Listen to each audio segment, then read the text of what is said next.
country is in a revolution. They're sick and tired of what they're getting, and I happen to be lucky enough to be part of it.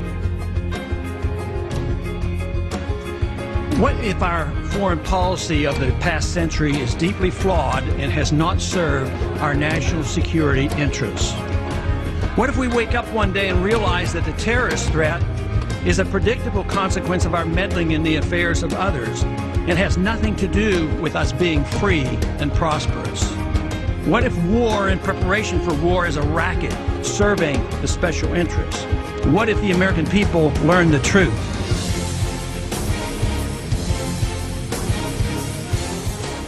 We have allowed our nation to be overtaxed and overregulated and overrun by bureaucrats. The founders would be ashamed of us for what we're putting up with.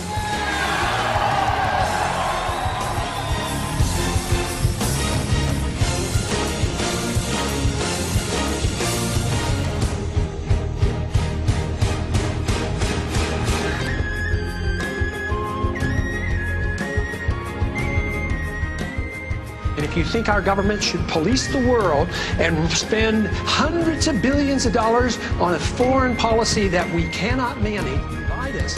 I believe that when we overdo our military aggressiveness, what it does, it actually weakens our national defense. I mean, we stood up to the Soviets. They had 40,000 nuclear weapons. Just come home. We just marched in. We just found out.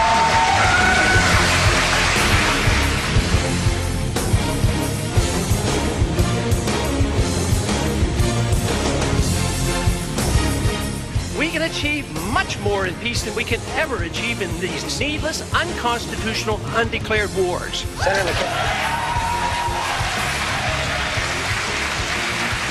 The principle, the moral principle, is that of defending liberty and minimizing the scope of government. I think that's critical. They have to have a document, a national special card. Absolutely. A tamper-proof card, a database. Name, date, birth date, biographic information. Dr. Paul. I am absolutely opposed to a national ID card. This is a total contradiction of what a free society is all about.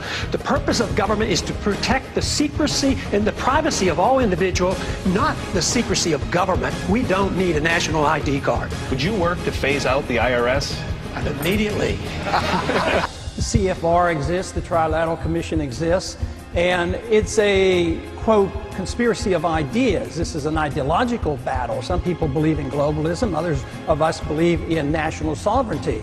And there is a move on toward a North American Union, just like early on there was a move on for a European Union. Inflation tax, it's a tax that nobody talks about.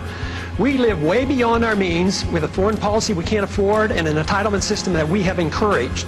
We print money for it, the value of the money goes down, and poor people pay higher prices. That is a tax. We've lost over 5,000 Americans over there in Afghanistan, in Iraq, and plus the civilians killed. How many more do you want to lose? How long are we going to be there? How long? What do we have to pay to save face? So what we must do is very simply the restoration of law, restoration of the principles of the Founding Fathers, restore the revolution that once started. Freedom is not something new and strange, and neither is it ancient. It's recent. Fortunately, the number of those who care are growing exponentially.